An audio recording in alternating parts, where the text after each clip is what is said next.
Hi all, so next हमारी type of functional dependency है full functional dependency. So in a functional dependency x tending to y, the attribute y is fully functionally dependent on x if y is functionally dependent on x but not any proper subset of x. मतलब देखो, suppose आपको कोई functional dependency दी है x tending to y, तो जो RHS है वो fully functionally dependent on LHS यानी कि x. ये आप कब बोल सकते हो? जब X tending to Y functional dependency तो होल्ड करे ही, और उसके साथ साथ जो एलएचएस में जितने भी एट्रीब्यूट्स दिए है उनके जो किसी भी प्रॉपर सबसेट पर वाई डिपेंड नहीं होना चाहिए, मतलब फंक्शनली डिपेंडेंट नहीं होना चाहिए. So Y should not be functionally dependent on any proper subset of X, that is LHS. अभी एग्जांपल से मैं आपको बताता हूं. So suppose A B tends to D, ये एक फंक्शनल डिपेंडेंसी है. मतलब आपने चेक कर लिया कि A B tends to D functional dependency है. अब ये इसमें आप डी फुल्ली फंक्शनल डिपेंडेंट है ए बी पर, ये आप कब कह सकते हो?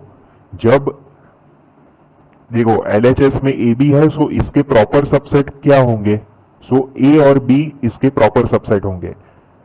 तो ए पर भी D A tends to D functional dependency नहीं होनी चाहिए और बी टेंड्स टू डी भी फंक्शनल डिपेंडेंसी नहीं होनी चाहिए. मतलब डी एलएचएस में जो एट्रीब्यूट्स है उनके किसी भी प्रॉपर सबसेट पर फंक्शनली डिपेंडेंट नहीं होना चाहिए. So if this in this example अगर ये दो फंक्शनल डिपेंडेंसी नहीं एग्जिस्ट करते हैं, then we can say that D is fully functionally dependent on A B. अब हम एग्जांपल के थ्रू समझते हैं. So now this is a student table. So ये दूसरा टेबल है that I have taken to give example for full functional dependency. तो इसमें आप ये कंसीडर कर सकते हो. सपोज आपको ये डिपेंडेंसी गिवन है, student ID comma course ID tends to instructor. अभी फर्स्ट ऑफ ऑल हम फाइंड करेंगे कि वेदर ये student ID comma course ID tends to instructor ये फंक्शनल डिपेंडेंसी है भी या नहीं. तो देखो, student ID comma course ID अगर हम ले, सो S1C1 एक वैल्यू मिल रही है जिसके लिए RHS की वैल्यू हमें प्रोफेसर ए मिल रही है.